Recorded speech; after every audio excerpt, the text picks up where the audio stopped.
முதல்ல திமுக காரங்களை யாராவது ஒரு 10 நிமிஷம் தமிழ்ல பேச சொல்லுங்க, அப்புறமா தமிழை வளர்க்கறத பத்தி பேசலாம் அப்படின்னு சொல்லியிருக்காரு.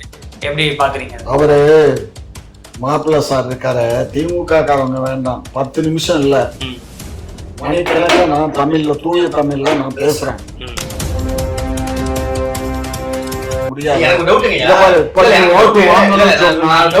ஒரு தம்பி வந்திருக்காரு இப்ப, என்ன திரிசா, அது டிவிக்கே ஐயா திரிசாவுக்கு தான் போவீங்க.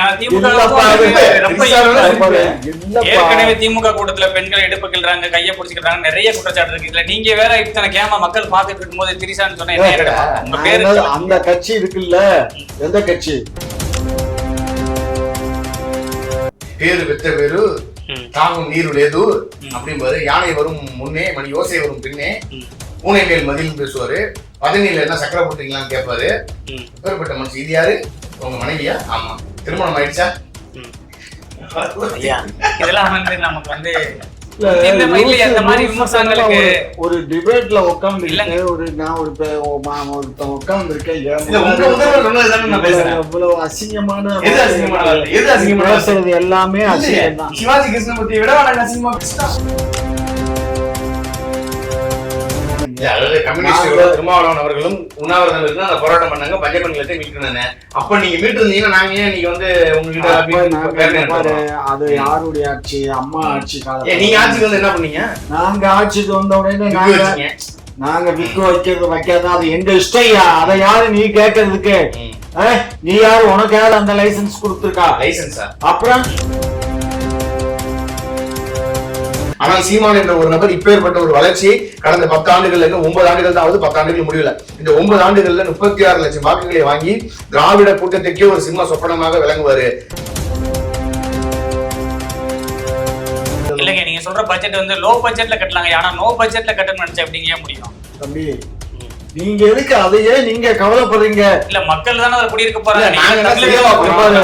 எதுவுமே இல்லாத ஒருத்தனுக்கு கோமணம் கட்டுறதுக்கு கோமணத்தையாவது கொடுக்கறோம்னு சந்தோஷப்படுங்கடா. பாருங்க, நானும் அதை பாருங்க, தமிழர்களுக்கு கோமணத்தை கட்டாவது நாங்க கொடுக்குறோம்னு சந்தோஷப்படுங்க.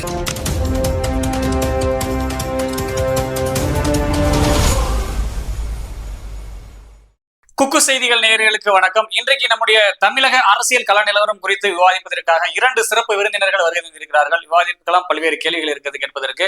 திமுகவின் மூத்த முன்னோடியுமான முனைவர் திரு காமாட்சி ஐயா இருந்திருக்கிறார். அதே போல ஊடகவியலாளர் திரு அம்சத் இணைந்திருக்கிறார். இருவரிடமும் கேட்கலாம். வணக்கம்.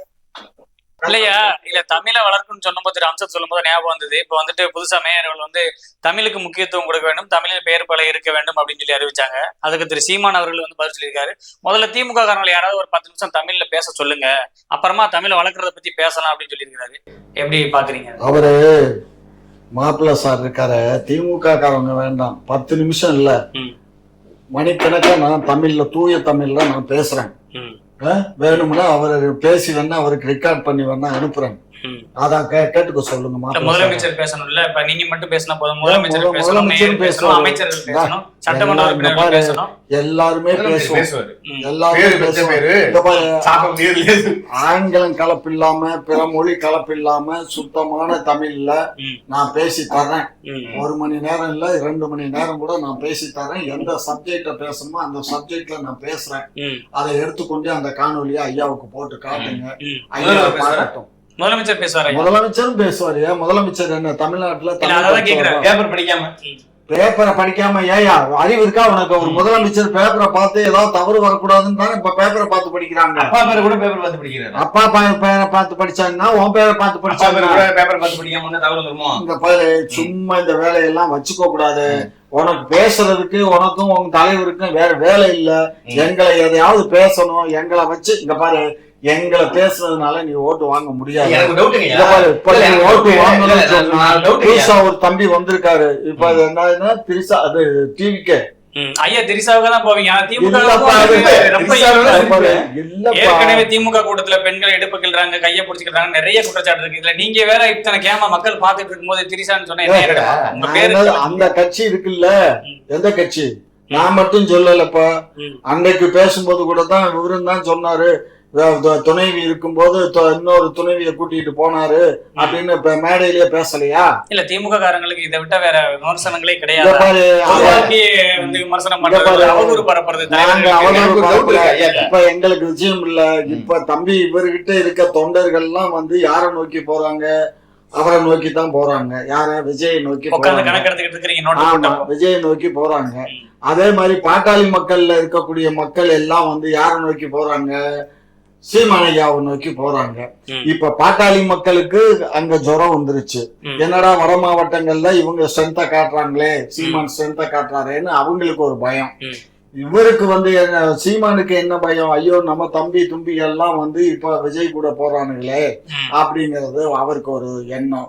ஆனா அவரே சொல்லிட்டாரு, எவன் போனாலும் போகட்டும், எவன் போனாலும் போகட்டும், எனக்கு இதுக்கு சமம் அப்படின்னு. இதுக்கு சமம்னா நாம வருது. எனக்கு டவுட்டுங்கய்யா, நீங்க எல்லாத்துக்கும் தமிழ்ல அர்த்தம் சொல்லுவீங்களா? விக்கு வச்சிருக்காருல ஐயா ஸ்டாலின், அதுக்கு தமிழ்ல பேரு என்னங்கய்யா? விக்கு வச்சிருக்காருல விக்கு, அதுக்கு தமிழ்ல பேரு என்ன? ஒட்டு மயிர். ஒட்டு மயிர். ஆமா, அந்த உதிர்ந்த மயிரெல்லாம் எடுத்து ஒட்டி வச்சுப்பீங்க. ஆமா, அதனாலதான் விக்கு. ஆமா, கரெக்டா இருக்கு, நல்லா இருக்கு. இல்லைங்கய்யா, இப்ப எல்லாரும் கணக்கெடுத்து தெரிஞ்சிருக்கீங்க. சீமான் கட்சியில இருந்து இவ்வளவு பேர் போறாங்க, இங்க இருந்து பாமக இருந்து வர்றாங்க. திமுக இருந்து எத்தனை பேர் போயிருக்காங்க? திமுகல இருந்து ஒரு தம்பியும் போகாது, ஒரு தும்பியும் போகாது. ஏன்னா திமுகங்கிறது இது வந்து சாதாரண கோட்டை இல்ல, இது வந்து இரும்பு கோட்டை. அதனால ஒரு தொண்டனும் போக மாட்டான். இரும்பு கோட்டையா? இந்த கோட்டையில இருந்து யாரும் எங்கேயும் போக மாட்டாங்க. அதை புரிஞ்சுக்கோங்க, சரியா? எதுவுமே செய்யாம கடந்த எத்தனை ஆண்டு காலமா நான் நேத்துக்கு ஒரு பேப்பரை எடுத்து பார்த்தேன். முரசொலியில அரை பக்கத்துக்கு திராவிட கலைஞர் முன்னேற்ற கழகம் கலைக்கப்பட்டது, காமாட்சி நாயுடு தலைமையில் திராவிட முன்னேற்ற கழகத்தில் இணைந்தான்னு அரை பக்கத்துக்கு போட்டு அந்த போட்டோ எல்லாம் போட்டு வச்சிருக்கான், சரியா? எனக்கு நான் அதை அன்னைக்கு பார்த்தையாவும் இல்ல. இப்ப நேற்றுக்கு பார்க்கும்போதுதான் வீட்டுல அந்த பழைய பேப்பரை எடுத்து பார்க்கும்போது அந்த பேப்பர்ல அரை பக்கத்துக்கு முதல் பக்கத்துல செய்தி. அப்படி கட்சியை இணைச்சு நானே இந்த உட்கார்ந்துருக்கேன். அப்புறம் எப்படி நாங்க வந்து எல்லாத்துக்கும் இது பண்ணி உட்கார்ந்துருப்போம்? அதெல்லாம் ஒண்ணும் கிடையாது. ஆனா நாம் தமிழ்ல இருந்து யாரு வந்தாலும் சிவப்பு கமலம் விரிச்சு வரவேற்று அதான் சொல்றாரு, விக்கு வச்சிடணும். ஒட்ட உதிர்ந்த மயிரை ஒட்ட வைப்பதுதான் விக்குன்றாரு. எல்லாம் அப்ப திமுக, அதாவது சீமான் அவர்களும் திரும்ப திரும்ப தான் கேக்குறாரு, எல்லா பேருமே மாற்று கட்சியில இருந்து என்கிட்ட இருந்து இருந்தானா உங்ககிட்ட ஆளே இல்லையான்னு கேக்குறாரு. எங்கிட்ட ஆள் இருக்க ஆள் இல்ல. சீமான் அவர்கள் பேசக்கூடிய பேச்சுக்கள் எங்கள் இதயத்தை குத்தி கிளிக்கிறது. ஆகவே அவரை அடக்க வேண்டும் என்று சொன்னால், அவருக்கு மூக்குநாங்கயிறு போட வேண்டும் என்று சொன்னால், அவர்களுக்கு இரண்டாம் கட்டத்தில் யாரெல்லாம் இருக்கின்றார்களோ அவர்களை எல்லாம் கட்சியை விட்டு விலகி வந்தால் அவர்களை நாங்கள் சேர்த்துக் கொள்வோம். யார் வந்தாலும் இங்க பாரு, அவங்க மட்டும் இல்ல, திமுக எவ்வளவு கேவலமா திட்டிருப்பாங்க, அசிங்கமா எத்தனை மேடம் திட்டிருப்பாங்க, கொஞ்சம் கூட வெக்கமே இல்லையா அவங்களை சேர்த்துட்டாங்க. சக்கர நாற்காலியின் சதிகாரன் கருணாநிதினு சொன்ன ராஜீவ்காந்திக்கே மாநில என்ன பொறுப்புங்க? மாநில மாணவரணி செயலாளர் ஏதோ ஒரு பொறுப்பு போட்டிருக்காங்க. யாரு கண்டா? நீங்க ரெண்டு பேரும் கூட வந்து இணையலாம். வாய்ப்பே இல்ல, நாங்களாம் சோறு திங்கிறோம். சேமியா உப்புமா சாப்பிடல, சோறு திங்கிறேன்னு சொல்றாரு, வேற ஒண்ணு. அதனால திமுக அவர் என்ன கேக்குறாரு திரும்ப திரும்ப, விதிர்ந்த மயிர்கள் எல்லாம் நீங்க எடுத்து ஒட்ட வைக்கிறது எங்களுக்கு பிரச்சனை இல்ல, கேவலமா அருவருக்கத்தக்க வார்த்தையில மேடைக்கு மேடை போட்டு உங்க தலைவரை கீழே கிழிச்சிருக்காங்களே, அப்படியும் உதுத்துட்டு அதை சேர்த்துக்கிடுவாங்களா? அவ்வளவு கேவலமா போயிட்டாங்க. வைகோ எங்களை பேசாத பேச்சா? வைகோவே எங்க கட்சியில போய் இருக்காரா இல்லையா? திரும்ப அவர்கள் பேசல, கருணாநிதியினுடைய சாம்பலம் சேரிக்கு எதிராக இருக்கும் அப்படின்னு சொன்னாரு. ஆகையினால இதெல்லாம் வந்து அரசியல்ல சாதாரண சகஜமாப்பா. இல்ல, அந்த சகஜத்தை ஏற்படுத்துறது இங்க என்னது, பணமான்னு கேக்குறாங்க. இந்த சகஜத்தை ஏற்படுத்துறது பணமா பங்கு பிரிப்பான்னு கேக்குறாங்க. அது பணமும் இல்ல பங்கு பிரிப்பு. ஏன் வராங்க திமுக கிட்ட இவ்வளவு கேவலமா பேசிட்டு? எதுக்கு வர்றாங்கன்னா அவங்கள்ட்ட தான் கேட்கணும். என்கிட்ட கேட்டா நீங்க தானே கூப்பிட்டீங்க, வேற இருந்தாலும் கூப்பிட்டு பண்ண. நான் யாரையும் கூப்பிடல, அவங்களா தான். திமுக ஒரு சிறந்த ஒரு பேச்சாளர், ஒரு டிபேட்ல கலந்துக்க ஒரு ஆளு, வேற ஒரு ஆள் சொல்லுங்க. இல்ல, அது இங்க இருந்து வந்தவங்களா? திமுகவிலே ஆதி மூலமாக இருந்த திமுகவினர், ஒரு பரம்பரை திமுக சொல்லக்கூடிய நபர்கள் கேக்குறாங்க, யாராவது திமுக சார்பா பேசுறதுக்கு இருக்காங்களான்னு. வந்தவங்களை விட்டுருங்க. எங்கள்ல ஒரு இளம் அட்வொகேட் பிரசன்னான்னு பேரு, அவருக்கு யாராவது இணைய பேச இயலுமான்னு. வேற யாராவது நம்பர் 2 அடுத்து வரிசைப்படுத்த சொல்ற ஒரு 10 பேர் சொல்லுங்க. மகேந்திரன் இருக்காரு, அவரு பேச மாட்டாரா? சிவாஜி கிருஷ்ணமூர்த்தி அருமையான பேச்சாளர். அவரெல்லாம் இரண்டாம் கட்ட பேச்சாளர். அவர் இரண்டாம் கட்ட, அவர் தரங்கட்ட பேச்சாளர் விமர்சனம் வைக்கிறாங்க. நீங்க இரண்டாம் கட்ட பேச்சாளர் சொல்றீங்க, அவர் தரங்கட்டு போய் பேசுறாருன்ற. அவர் நாலாம் கட்ட பேச்சாளர். திமுக ஐயா ஸ்டாலினோட சிறந்த பேச்சாளர் வேணுமா? பேரு வெத்த பேரு தாங்கும் நீரு லேது அப்படிம்பாரு. யானை வரும் முன்னே, மணி யோசை வரும் பின்னே, பூனை மேல் மதில் பேசுவாரு. பதனியில என்ன சக்கரை போட்டுறீங்களான்னு கேட்பாரு. எப்பேற்பட்ட மனுஷன். இது யாரு? உங்க மனைவியா? ஆமா. திருமணம் ஆயிடுச்சா? ஐயா இதெல்லாம் வந்து நமக்கு வந்து ஒரு டிபேட்ல உட்காந்துக்கிட்டு ஒருத்தன் உட்காந்துருக்கேன் இவ்வளவு அசிங்கமான பேசுறது எல்லாமே அசிங்கம் தான். சிவாஜி கிருஷ்ணமூர்த்தி விட அசிங்கமா பேசிட்டோம். சிவாஜி கிருஷ்ணமூர்த்தி பேசுவாருன்னா நீயும் அசிங்கமா பேசிட்டோம். கருணாநிதியை விட அசிங்கமா பேசிட்டோம். அவங்க எல்லாம் அசிங்கமா பேசல. அது நீங்க அசிங்கமா நீங்க அதை அர்த்தம் பேசுறது நாங்க திரும்ப நீங்க அதுக்கு அர்த்தம் பண்ணிக்கிட்டாக்கா அதுக்கு நாங்க பொறுப்பு இல்ல. புரிஞ்சுக்கோங்க. ஐயா இதேதான் திரு சீமான் அவர்களும் சொன்னாரு. நாங்கள் பெரியாரை அவதூறாக விமர்சிக்கவில்லை, அவர் பேசியதை தான் பேசினோம், அவர் சொன்னதைத்தான் நாங்கள் சொன்னோம். இதற்கு என்ன அவதூறு பரப்பிட்டார் பெரிய அளவுல கொடி பிடிச்சிட்டு போனீங்க அப்படின்றாங்க. சொன்னதைத்தானே சொல்றாங்க. சொன்னதான் சொன்னாங்கன்னா நிரூபிக்கிறேன். நிரூபிச்சாரா? இந்த நிமிஷம் நீதிமன்றத்துல வந்து காட்டட்டும். சரி இப்ப இல்ல பட்ஜெட்டுக்கு வருவோம். இப்ப வந்து தமிழக பட்ஜெட்ல வந்துட்டு எல்லாரும் பட்ஜெட்டை வந்து திமுகவினர் வந்து அது பெருசா வரவேற்பாங்கன்னு நினைக்கிறேன். ஏன்னா திமுகவுடைய பட்ஜெட் அப்படின்றாங்க. இது வெறும் தேர்தல் அறிக்கை தான். இது வந்து ஒரு பட்ஜெட், தமிழக மக்களுக்கான பட்ஜெட் இல்லைன்னு திரு சீமான் அவர்கள் வந்து குற்றச்சாட்டு முன் வச்சிருக்காரு. மாப்பிள்ளையா போயிட்டாரு. இல்லைன்னா நான் நல்லா தமிழ் வார்த்தையில 4 வார்த்தை நறுக்குன்னு கேட்டிருப்பேன். புரியுதா? அவரும் நறுக்குன்னு தான் கேட்கிறாரு. நறுக்குன்னு அவர் கேட்பாரு. அவர் எத்தனை பட்ஜெட் போட்டிருக்காரு, எப்ப நாட்டை ஆண்டாரு, அவருக்கு என்ன தெரியும்? அதை பத்தி என்ன தெரியும்? இருந்த திரு பழனிவேல் தியாகராஜன் அவர்களுக்கு தெரியும் பட்ஜெட் என்னன்னு தெரியும். அவரு அதுக்கப்புறம் அந்த அமைச்சர்களும் பட்ஜெட் வாசிச்சாங்க. எல்லாம் ஒரு வாசிப்பு தான், ஒரு கண்துடைப்பு தான். மக்களுக்கான எந்த பட்ஜெட் இல்லைன்னு அதெல்லாம் இல்லைன்னு நீங்க கற்பனை பண்ணிட்டு அதுக்கு நாங்க பொறுப்பு இல்ல. நீங்க கட்சியை வளர்க்கணுங்கிறதுக்காக நீங்க எங்களை எதை வேணாலும் பேசுவீங்க. அதை பேசிட்டு போங்க. உங்க கட்சி வளரணும், அதுக்கு நாங்க ஆளுங்கட்சியா இருக்கிறதுனால எங்களை நீங்க இப்ப தூத்துறீங்க. இப்ப வந்து வேற யாரையாவது தூத்துறாரா? எடப்பாடியை தூத்த போறாரா? இல்ல ஜெயலலிதா அம்மா தான் இந்த இதையே ஆரம்பிச்சா டாஸ்மாக்னு, அந்த அம்மாவை எல்லாம் பேச மாட்டீங்க, எங்களை பேசுவீங்க. ஏன் இத்தனை ஆண்டு காலமா இந்த இதெல்லாம் வந்து பட்டியலின மக்களுடைய நிலங்கள்லாம் இல்ல அப்படின்னு சொல்லி தெரியாதா? ஏன் அன்னைக்கு போராட்டம் நடத்தும் போது இவரெல்லாம் எங்க போயிருந்தாரு? இதே கம்யூனிஸ்டுகளும் இதே திருமாவளவனும் சேர்ந்து தானே அங்க போய் உட்காந்து 18 கட்சிகள் உட்காந்து அன்னைக்கு உண்ணாவிரதம் உட்காந்தாங்க 3 நாளா 4 நாளா. அன்னைக்கெல்லாம் எங்க போனாரு இவரு? சும்மா இங்க பாரு கண்ணு, ஓட்டுக்கு வேஷம் போடுற கூட்டங்கள் வச்சுக்கிட்டு நீங்க எங்கள்கிட்ட பேசாதீங்க. அதாவது கம்யூனிஸ்ட் திருமாவளவன் அவர்களும் உண்ணாவிரதம் இருந்து அந்த போராட்டம் பண்ணாங்க, பஞ்ச நிலத்தை மீட்கணும். அப்ப நீங்க மீட்டு இருந்தீங்கன்னா நாங்க ஏன் நீங்க வந்து உங்ககிட்ட அது யாருடைய ஆட்சி? அம்மா ஆட்சி காலத்துல நீங்க ஆட்சிக்கு வந்து என்ன பண்ணீங்க? நாங்க ஆட்சிக்கு வந்த உடனே நாங்க விக்கு வைக்காத அது எங்க இஷ்டம். அதை யாரு நீ கேட்கறதுக்கு? நீ யாரு? உனக்கு யாரு அந்த லைசன்ஸ் கொடுத்திருக்கா? லைசன்ஸா? அப்புறம் எங்க கேட்கறதுக்கு யாரு உனக்கு லைசன்ஸ்? இங்க பாரு ஐயா, பட்ஜெட்ல இன்னொரு தகவல் ஒன்று சொல்லியிருக்காரு. அதாவது நொய்யல்கரையில வந்துட்டு ஒரு அருங்காட்சியம் அமைக்கப்படும், அந்த அருங்காட்சியகத்தில் நாவல் வைக்கப்படும், பெரிய அளவுல ஏற்படுத்தப்படும் சொல்லியிருக்காங்க. அதுல கொண்டு வந்து என்ன எலும்பு கூடையும் இறந்தவங்களோட உடலையும் உடஞ்சி போன கப்பலையும் கொண்டு வைக்க போறீங்களான்னு கேட்கிறாரு சீமான் அவர்கள். இல்ல ஐயா கருணாநிதி எழுதினார்ல, வெள்ளிக்கிழமை வாலிப விருந்து நச்சிக்கணும் கொண்டு வைப்பாங்க. எவ்வளவு கேவலமான மனுஷன்.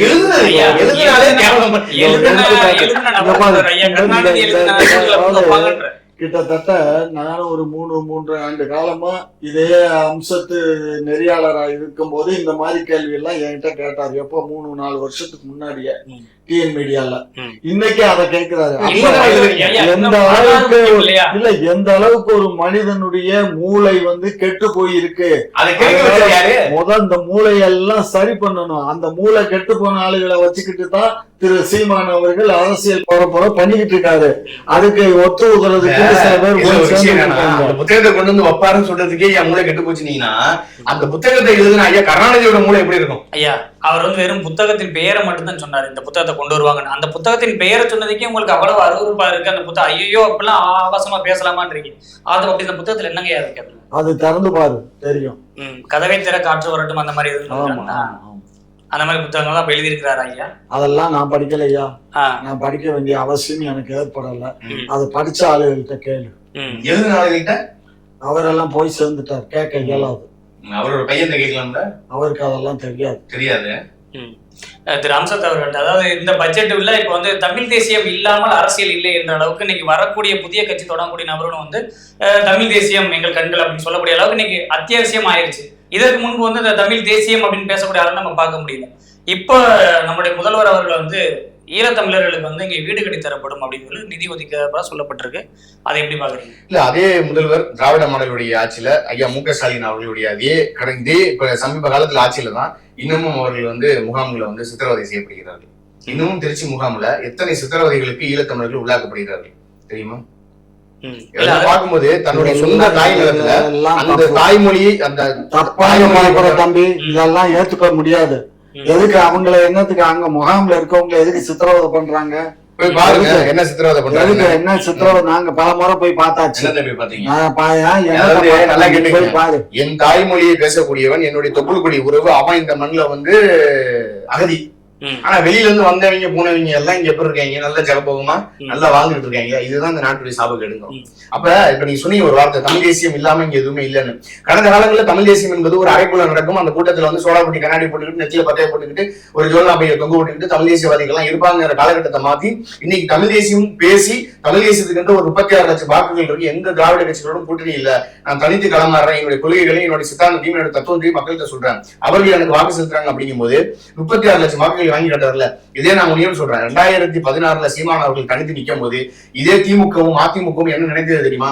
சீமான் என்ற ஒரு நபர் இன்னைக்கு 234 தொகுதியை போட்டிடுறாரு, ஒரு தேர்தல் அவர் தாங்க மாட்டாரு, அடுத்து ஐயா வைகோ போலவோ இல்ல அண்ணன் திருமாவளவன் போலவோ இல்ல ஐயா ராமதாஸ் அவர்கள் போலவோ நம்ம கிட்ட சில சீட்டுகளுக்கு ஒரு சீட்டு 2 சீட்டுகளுக்கு நம்ம கிட்ட தான் வரணும், ஒண்ணு திமுக கிட்ட போகணும் இல்ல அதிமுக கிட்ட தான் போகணும். அந்த நிலைக்கும் சீமான் வருவாருன்னு சீமானை வளர விட்டார்கள். இதுதான் உண்மை. ஆனால் சீமான் என்ற ஒரு நபர் இப்பேற்பட்ட ஒரு வளர்ச்சியை கடந்த 10 ஆண்டுகள், 9 ஆண்டுகள் தான் 10 ஆண்டுகள் முடியல, இந்த 9 ஆண்டுகள்ல 36 லட்சம் வாக்குகளை வாங்கி திராவிட கூட்டத்திற்கே ஒரு சிம்ம சொப்பனமாக விளங்குவாரு அப்படின்னு யாருமே எதிர்பார்க்கல. ஆனா இன்னைக்கு கதறாங்க. கூட்டம் போட்டா அனுமதி கிடையாது, தேர்தல் பிரச்சாரத்துக்கு கூட்டம் போட்டா மூத்திர சந்தை கொடுக்கிறது, அப்புறம் காவலர்களை வைத்து நாங்கள் காவலர்களுக்கு 25,000 பணம் கொடுத்தாதான் உங்களுடைய கூட்டத்துக்கு பாதுகாப்பு கொடுக்க முடியும்னு நீதிமன்றத்தை வைத்து சொல்ல வைப்பது, இதெல்லாம் பார்க்கும்போது உங்களுக்கு எப்படி இருக்கு? ஒரு காவலர்கள் என்பது யாரு? மக்களுக்கு பாதுகாப்பு, அரசினுடைய பணியாளர்கள் அரசு பணியை செய்ய மேற்கொள்ள வேண்டியது மக்களுடைய பணத்தில் இருந்துதான் அவர்கள் சம்பளம் ஊதியமாக பெறுகிறது. அவர்கள் மக்களுக்கு பாதுகாப்பு கொடுக்கணும். ஒரு அரசியல் கட்சி கூட்டம் போடுதுன்னா அந்த அரசியல் கட்சிக்கு கூட்டத்துக்கு பாதுகாப்பு கொடுக்க வேண்டியது யாரு? காவல்துறையோட கடமை. ஆனா 25,000 பணம் கொடுத்தாதான் காவலர்கள் வந்து உங்களுக்கு பாதுகாப்பு கொடுப்பாங்க. அப்படின்னா அந்த 25,000 காசு நாங்க வேற ஏதாவது செக்யூரிட்டி கொடுத்துட்டு மேன் பவர் கன்சல்டிங் ஏதாவது ஒண்ணு கொடுத்துட்டு நாங்க பாதுகாப்பு இன்னும் பலமா எடுத்துட்டு விடுவோம். ஐயா, இப்ப வந்து சட்ட ஒழுங்கை பாதுகாக்க வேண்டியது காவல்துறையோட கடமை. அந்த பாதுகாப்புன்றது வந்து அதுக்குள்ள சட்ட ஒழுங்கும் அடங்கி இருக்கு. அப்ப அந்த சட்ட ஒழுங்கை வந்து ஒரு தனியார் நபர்களை வைத்து நம்ம வந்து பாதுகாக்க முடியாது. காவல்துறையுடைய அத்தியாவசிய ஒரு தேவை, ஒரு பொறுப்புக்கு கூட கடமை செய்யறது கூட இந்த மாதிரி போறாங்களே அப்படின்றது அவங்களுடைய ஆதங்கமா இருக்கு. கூட்டம் எவ்வளவு பேர் வரும்னு அதுல ஒரு காலம் இருக்கு. அந்த காலத்துல ஃபுல்லப் பண்ணணும். அந்த காலத்தை ஃபுல்லப் பண்ணும்போது இவங்க குறைஞ்சபட்சம் 50,000 1 லட்சம் பேர் வருவாங்க. அவ்வளவு பேர் வந்தால் அதை கண்ட்ரோல் பண்ணுறதுக்கு காவல்துறை வந்து அதிகமான ஆட்களை வந்து நியமிக்க வேண்டிய ஒரு கட்டாய சூழல் வரும். அந்த மாதிரி சூழல் வரும்போது அப்போ அதுக்கு வந்து பணம் கட்டணும். அது எல்லாத்துக்கும் சீமான் அவர்கள் 1 லட்சம் பேர் கூட்டத்துக்கு வருவாங்கன்னு அனுமதி கேட்கிறாரு. இதுக்கு முன்னால 1 லட்சம் பேரை கூட்டி தமிழ்நாட்டில் எந்த அரசியல் கட்சி கூட்டமும் நடக்கலையா? நான் பணம் கட்டியிருக்கேங்க. நான் டீனரில் நடத்துகிற மாநாடு, பீச்சில் நடத்துகிற மாநாட்டுக்கெல்லாம் அப்போ எல்லாம் 5,000 10,000 தான் கட்டணும். கட்டி தான் நாங்கள் வந்து ஒரு 500 போலீஸு 300 போலீஸுன்னு நாங்கள் பந்தோபஸ்து கேட்டு பண்ணணும். அது இல்லைன்னு சொல்ல இயலாது. அது போலீஸுக்கு தான் அது. ஆனால் அதுக்கப்புறம் இன்ஸ்பெக்டர் வருவார், ஏசி வருவாங்க, டிசி எல்லாம் வருவாங்க. அதெல்லாம் பணம் கட்டப்பட்டது இல்லை. பட் அதுக்கு ஒரு மினிமம் ஒரு அமௌண்ட் வச்சுருக்காங்க, அவ்வளோதான். இதெல்லாம் குற்றம்னு சொன்னாக்க நீங்கள் தான் குற்றவாளிகள். இல்லை, நம்ம பட்ஜெட்டுக்கு வருவோம். பட்ஜெட்ல வந்து திரு அம்சத் அவர்கள் பேசும்போது ஈழத்தமிழில் வந்து இன்னைக்கு முகாம்கள் வந்து சித்திரவதை செய்யப்படுவதா சொன்னார். அதுக்கு நீங்க வந்து மறுப்பு தெரிவிச்சிட்டீங்க. வந்து காட்ட சொல்லுங்க, நாங்கள் போய் பார்த்துட்டு தான் வரோம் இல்லைன்னு சொல்லிட்டீங்க. அது ஒரு பக்கத்து இருக்கட்டும், அது ஒரு விசாரணை வளையத்துக்குள்ள வரட்டும், அப்புறம் நம்ம பேசிக்கிறோம். இப்ப அந்த ஈழத்தமிழர்களுக்கு வீடு கட்டுவதற்கு 87,000 ரூபாய் ஒதுக்கி இருக்கிறதா ஐயா முதலமைச்சர் சொல்லியிருக்காங்க. சீமானவர்கள் என்ன சொன்னா 87,000 ஒரு கக்கூஸ் கூட கட்ட முடியாது, இதை வச்சு எப்படி வீடு கட்டுறதுன்னு கேட்கிறாரு. அப்பா இடம் வந்து கவர்மெண்ட் இடம், சரியா? அதுக்கப்புறம் 87,000 ரூபாய்க்கு என்ன கட்டுவாங்க? ஒரு அடுப்படி, ஒரு ரூம், அவ்வளவுதானே. வேற என்ன? 87,000 ஒரு வீடு கட்டிடலாமா? ஒரு சாதாரண ஒரு 20 குடும்பம் வச்சுக்கிறோம், ஒரு ஆண் பெண் ஒரு குழந்தை, 2 பேர் தங்கறதுக்கு 87,000 ஒரு வீடு கட்டிடலாமா? கட்டிடலாம், முடியும். எப்படி அட்டையில வச்சு கட்டுவீங்களா, கூரையில வச்சு கட்டுவீங்களான்னு கேக்குறாங்க. செங்கலை வச்சு கட்டுவோம். செங்கல் ஐயா ஸ்டாலின் வாங்கிற வீடு 60,000 கட்டணும். எங்க பாருக்க, நீ இப்படி சொல்ற இல்ல. வெறும் 12,500 ரூபாய்க்கு மதுரையில வைகை காலனில வெறும் 12,500 ரூபாய்க்கு வீடு கட்டப்பட்டுச்சு. 1990-80 சொல்றீங்களா? இல்ல எமர்ஜென்சி பீரியட்ல அது கட்டினது 10,500 ரூபாய்க்கு. இப்ப ஒன்றிய அரசு எவ்வளவு கொடுக்குது? இப்ப பிரதமர் ஆவாஸ் யோஜனால வீடு கட்டும் திட்டத்துல நான் இருக்கிறதுனால சொல்றேன். அந்த திட்டத்துக்கு வந்து இப்ப எவ்வளவு ஒன்றிய அரசு 2.5 லட்சம் கொடுக்குறாங்க. வெறும் 30-35% அவன் தர்றான். மீதம் 65% மாநில அரசு தான் பண்ணுது. ஆனா 65% கொடுக்குற மாநில அரசு பெயர் கிடையாது. 35% கொடுக்குற ஒன்றிய அரசனுடைய பெயர் தான் பிரதமர் ஆவாஸ் யோஜனான்னு சொல்றான். இல்ல இதேதான் திரு அண்ணாமலை அவர்கள் சொல்றாரு. பல திட்டங்கள்ல மத்திய அரசோட திட்டத்துல மத்திய அரசுடைய பங்குகளை சொல்ல மாட்டேங்கிறாங்க. மாநில அரசுகள் ஏதோ தங்களுடைய இதுல இருந்து கொடுத்த மாதிரியே சொல்லிக்கிறாங்க. பிரதமருடைய பேரை சொல்ல மாட்டேங்கிறாங்க. அவர் குற்றச்சாட்டு பண்றாரு. ஆமா, வெறும் 35 எங்க இருக்கு, 65 எங்க இருக்கு? 65 பெருசா 35 பெருசா? அப்படி இருந்தாலும் கூட அந்த திட்டத்துக்கு பேரு பிரதமர் ஆவாஸ் யோஜனா தான் திட்டம். ஆகையினால எந்த ஒரு திட்டமா இருந்தாலும் 25% மேல ஒன்றிய அரசு கலட்டுறது இல்ல. அதே மாதிரி நம்ம கிட்ட வாங்கக்கூடிய வரியிலையும் அவங்க 25% தான் கொடுக்கறான். ₹1 வெறும் 29 பைசா தான் ரிட்டர்ன் வருது. புரிஞ்சுக்கோங்க. சில பேர் வந்து ஏதோ எடுத்தோம் கவிழ்த்தோன்னு பேசிட்டு இருக்காரு. திரு சீமான் அவர்கள் பேசுறாங்க. அவர் ஆட்சி பொறுப்புல வந்து உட்கார்ந்து பார்த்தாருன்னா தான் அவருக்கு அதனுடைய தன்மை என்னன்னு தெரியும். ஒரு நியாயமான கேள்விதான். வீடு கட்ட முடியுமா? ஒரு கக்கூஸ் கட்ட நான் கான்ட்ராக்டர். ஒரு வீடு கட்ட முடியாது. ஒரு 100 வீடு கட்டலாம். தொகுப்பு ஒரு 50 வீடு கட்டலாம். இதுக்கு பேரு தொகுப்பு வீடுகள்னு பேரு. மொத்தமா பல்கா கட்டும் போது அதுக்கு வந்து கட்ட இயலும். ஐயா, கோடிக்கணக்குல செலவு பண்ணி கட்டிய இன்னைக்கு வீட்டு வசதி வாரிய வீடுகளோ பழைய வீடுகள்லாம் இடிஞ்சு விழக்கூடிய காட்சியில பாக்குறோம். இது மாடி வீடு கட்ட மாட்டாங்க. தொகுப்பு வீடுங்கிறது இண்டிவிஜுவல் வீடு. இண்டிவிஜுவலா ஒவ்வொரு வீடும் கட்டுவாங்க. அதான் நான் தான் சொல்றேனே, ஒரு ரூமும் ஒரு அடுப்படி இருக்கும், கிச்சன், அவ்வளவுதான். சரியா? இது வந்து ஏற்கனவே ப்ரீகாசஸ் சிஸ்டம். அதெல்லாம் கீழே வச்சு காங்கிரீட் போட்டு, கம்பியை வச்சு காங்கிரீட் போட்டு எல்லாம் முடிச்சிருவாங்க. அதுக்கு மேல வந்து 2 பீம் மாதிரி போடுவாங்க. அந்த பீம்ல இதை தூக்கி வச்சு மேல காங்கிரீட்டை போட்டு செங்க கப்பி போட்டு அதுக்கப்புறம் தட்டோட போட்டு பினிஷ் எல்லாமே இந்த 87,000 வீட்டுல போட்டு முடிச்சிடலாம். பண்ணிக்கணும். ஒரு வாட்டர் டேங்க் இருக்குன்னு வச்சுங்க. ஒரு தண்ணீர் தொட்டி இருக்கும் கிராமப்புறங்கள்ல. ஒரு வாட்டர் டேங்க் இருக்கும். அதுக்கு கீழே ஒரு சிமெண்ட்ல கட்டிருப்பாங்க. 1,80,000 கட்டிருப்பாங்க. பாத்திருக்கேன், நிறைய பாத்திருக்கேன். அதுவே 1,80,000 கட்டும்போது 87,000 ஒரு வீடு கட்டுறாங்க. ஒரு 87,000 நீங்க தரமற்ற முறையில ஒரு வீடு கட்டி கொடுக்கணும். அதுல என் உறவு அதை வாழணும்னா இது எப்பேற்பட்ட ஒரு இழிவான நிலையில நம்ம இங்க இருக்கோம். இந்த மண்ணை சார்ந்தவன், இந்த மொழியை பேசக்கூடியவன், என் இனத்தினுடைய மூத்தவன். அவன் இந்த மண்ணில வந்து உரிமையோட வாழ முடியல. ஒரு இடத்துக்கு நல்லபடியா போயிட்டு வர முடியல. அவன் இன்னமும் அந்த முகாம்ல தான் இருக்கிறான். அவனுக்கு ஒரு நல்ல வேலை வாய்ப்போ, அவனுக்கு ஒரு கல்வியையோ, அடுத்து அவனை வந்து ஒரு எப்படி ஒரு அடுத்த கடத்துக்கு கொண்டு போகணுங்கிற எந்த திட்டமும் இல்லை. ஆனா 87,000 நாங்க வீடு கட்டி கொடுத்துருவோம், அது எங்களால முடியும். நீங்க சொல்றது எவ்வளவு பெரிய ஒரு கேவலம். 87,000 அவங்களுக்கு வீடு கட்டி கொடுத்துட முடியும் நீங்க நினைக்கிறீங்க? அடுத்த லெவலுக்கு அவங்களை எடுத்துட்டு போறதுக்கு நாம இல்ல. அவன் எந்த தமிழர் வந்தாலும் பண்ண முடியாது. ஒன்றிய அரசு தான் அவங்களுக்கு எல்லாமே செய்யணும். அவங்களை இந்த நாட்டினுடைய பிரஜை ஆக்கணும்னா ஒன்றிய அரசு தான் ஆக்கணும். தமிழ்நாடு அரசு ஆக்க இயலாது. சட்டங்களே தெரியாம ஒரு முளத்துக்கு எல்லாம் இப்ப பேசுறீங்க. ஒன்றிய அரசு தான் தெரியாம வாயில வடை சுட்டது நாங்க இல்ல. வெப்பம், மானம், சூடு, சொரணை, சோத்துல உப்பு போட்டு சாப்பிட்டா நீட் தேர்வு ரத்து பண்ணணும்னு எப்படி எங்களுக்கு தெரியும் பேசுனீங்களா? உங்களை பார்த்து நீங்க கண்ணாடியை பார்த்து திமுக கண்ணாடியா நாங்க சொன்னோம்யா, செய்வோம். பொறுத்து எப்ப செய்வீங்க? அது எப்ப செய்வோங்கிறது என்ன இருக்கு? நீட் தேர்வு ரத்து பண்ணிட்டீங்க. நாங்க இங்க கடையை மூட்டீங்க. டாஸ்மாக் கடையை படிப்படியா மீட்டீங்க. கச்சத்தீவை நாங்க மீட்டோம் எப்ப சொன்னோம்? தேர்தல் அறிக்கை நான் காட்டிட்டேன்னா அதெல்லாம் காட்டு. போய் காட்டிட்டா இப்ப இதே இடத்துல திமுக தேர்தல் அறிக்கையில மீட்போங்கிறத காட்டிட்டேன்னா கச்சத்தீவை மீட்டுவதற்கு முயற்சிப்போம் தான் இருக்குமே தவிர மீட்டுவோம் இருக்காது. அப்ப எல்லா தேர்தல் அறிக்கையிலுமே கடைசியில முயற்சிப்போம்ன்ற வார்த்தையை மட்டும் நம்ம சேர்த்துக்குருவோமா? ஆமா கண்ணா, எல்லாத்தையும் எது இருந்தாலும் முயற்சிப்போம். நாங்க முயற்சிப்போம் தான் சொல்லிருப்போம், செய்வோம் நாங்க சொல்லல. முயற்சி மட்டும் தான் செய்வோம். நாங்க முயற்சி மட்டும் தான் செய்வோம். அது நடந்தா நடக்கும், நடக்காமல் இருக்கலாம். அதுக்காக என்ன செய்ய இயலும்? இல்ல, இப்ப திமுகவுடைய ஒப்பந்ததாரர் ஒருத்தர் வந்து ஒரு சமீபத்துல பார்த்து ஒரு நிழற்குடையில வந்துட்டு ஒரு பேருந்து நிழற்குடை இருக்கு இல்லையா, ஒரு 10க்கு 10 அது கட்டுறது வந்து 3 லட்சம் ரூபாய் மதிப்பீடுன்னு போட்டு கட்டியிருந்தாங்க. ஒரு சாதாரண மேல ஒரு நீங்க சொன்ன மாதிரி செங்கல் வச்சு கட்டி மேல கம்பி வச்சு போட்டு உள்ள சிமெண்ட்டை கலைச்சு காங்கிரீட் போட்டு ஒரு நிழற்குடை, அதுக்கே ஒரு 3 லட்சம் ரூபாய் செலவாகுதுன்னா அப்ப அந்த சைட்ல இன்னும் செவர வச்சு அடைச்சு 4 பக்கம் அடைச்சு முன்னால கதவு வச்சு பாத்ரூம் கட்டி ஒரு அடுப்பாங்கனை வச்சோம்னா அந்த வீடு கட்டுறதுக்கு அப்ப எத்தனை லட்சம் செலவாகும்? நான் தான் சொல்றேன்ல, நான் ஒரு கான்ட்ராக்டர், நான் பண்ணி தரேன்னு சொல்றேன்ல. ஐயா வந்து 87,000 ஒரு வீடு கட்ட இயலாது. ஒரு வீடு கட்ட இயலாது. ஒரு 100 வீடோ 50 வீடோ கொடுத்தா என்னால அந்த பணத்துக்கு வீடு கட்ட இயலும். சிமெண்ட் போட்டா சிமெண்ட் போடாம சிமெண்ட் போட்டு தான் கண்ணு கட்டுவோம். சிமெண்ட் போடாம எப்படி கட்ட இயலும்? இல்லைங்க, நீங்க சொல்ற பட்ஜெட் வந்து லோ பட்ஜெட்ல கட்டலாங்க. ஆனா நோ பட்ஜெட்ல கட்டணும்னு நினைச்சா எப்படிங்க முடியும்? தம்பி, நீங்க எதுக்கு அதையே நீங்க கவலைப்படுறீங்க? இல்ல, மக்கள் தானே அதை குடியிருக்க போறாங்க. நாங்க என்ன செய்யலாம்?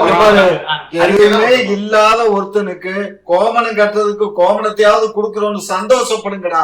ஏன் இந்த அநியாயம் அதாவது பாருங்க, நானும் அதை பாருங்க, தமிழர்களுக்கு கோமணத்தை கட்டாவது நாங்க கொடுக்குறோமே சந்தோஷப்படுங்க. அதாவது எப்படி இந்த ஆட்சியும் அதிகாரமும் ஏன் தமிழர் கையில வரும்னு நாங்க சொல்றோம்னா இதுக்கு வரும். இல்ல, நாங்க இதையாவது கொடுக்கறமே சந்தோஷப்பட்டுக்கோங்க, இல்லன்னா அதுவும் இல்லாம போயிடும் அப்படின்ற மாதிரி எடுத்துக்கலாமா? தான் எப்படி கொடுக்கறத வச்சுக்கோங்க, நாங்க செய்யறத செய்வோம், கொட்டையமாவது போட்டு தருவோம். ஒரு ப்ராஜெக்ட் வந்து போட்டு அறிவிக்கிறாங்க அப்படின்னா அதை வந்து கலந்து ஆலோசிக்காம அதை திட்டத்தை கொண்டு வர மாட்டாங்க. ஒரு திட்டம் வர்றதுக்கு முன்னாடி அது சம்பந்த நிபுணர்கள்ட்ட எல்லாம் கலந்து ஆலோசிச்சு அதை கட்டுமான துறையில எல்லாம் கன்சல்ட் பண்ணி தான் அதை கொடுப்பாங்க. ஆகையினால கவர்மெண்ட் கொடுக்கறது வந்து, அதாவது கவர்மெண்ட் கொடுக்குற பணத்துல அது நியாயமா வேலை செஞ்சாலே அதுல ஒரு 4000 5000 லாபம் கிடைக்கிற அளவுக்கு தான் இருக்குமே தவிர நஷ்டம் வராது. அவங்களுக்கு நல்லபடியில வீடு அமையும். அது வந்து எந்த மாதிரி வீடு என்ன பிளான்ங்கிறது தெரியாது, புரிஞ்சுக்கோ.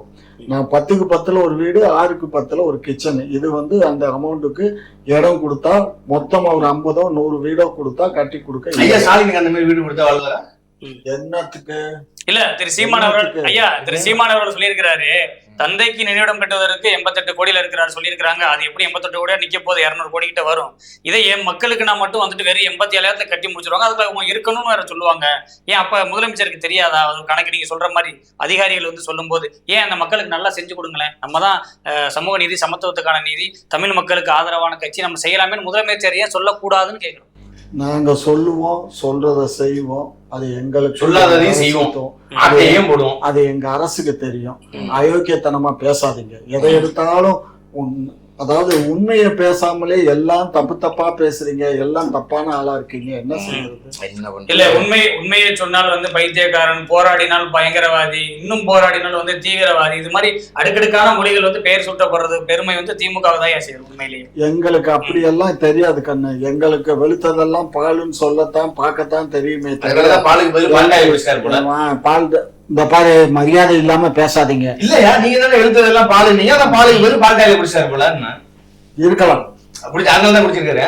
இருக்கலாம், எழுத்ததெல்லாம் பால் நினைச்சு பால் காயில குடிச்சாரு. எப்பேற்பட்ட பச்சை பிள்ளையா இருந்தது. ஆகையினால இது போன்ற ஒரு தவறான பரப்புரைகளை பண்றத முதல் நிப்பாட்டணும். சரியா? அவங்களுக்கு எது இஷ்டமோ அது அவங்க தனி மனிதனுடைய சுதந்திரம். இப்ப எப்படி திரு சீமான் அவர்கள் பேசுறதுக்கு அவருக்கு உரிமை இருக்கும், அது மாதிரி எங்க அரசியல் கட்சிகளுக்கு நாங்க பேசுறதுக்கு எங்களுக்கு உரிமை இருக்கு. அவர் சொல்ற குற்றச்சாட்டுக்கு பதில் சொல்லவும் எங்களுக்கு தகுதி இருக்கு, அருகதை இருக்கு. நாங்க சொல்றோம், மக்கள் மத்தியில மக்கள் மன்றத்துல நாங்க எடுத்து வைப்போம். நீங்க சொல்றது எல்லாம் தவறான செய்தி, மக்கள் நம்பாதீங்க, இதெல்லாம் தெருக்கூத்து சமாச்சாரம், காலையில விடிஞ்சா போச்சு அப்படின்னு நாங்க சொல்லி மக்கள்கிட்ட வாக்க வாங்கி மீண்டும் ஆட்சி 26ல அமைப்போம். நிச்சயமாக பொறுத்திருந்து பார்ப்போம் என்ன நடக்குதுன்னு. அடுத்த ஒரு விவாதத்துல நம்ம தமிழக அரசியல் குறித்து விவாதிப்போம். நிகழ்ச்சியில் கலந்து கொண்டு உங்களுடைய கருத்துக்களை பதிவிட்டமைக்கு மிக்க நன்றி.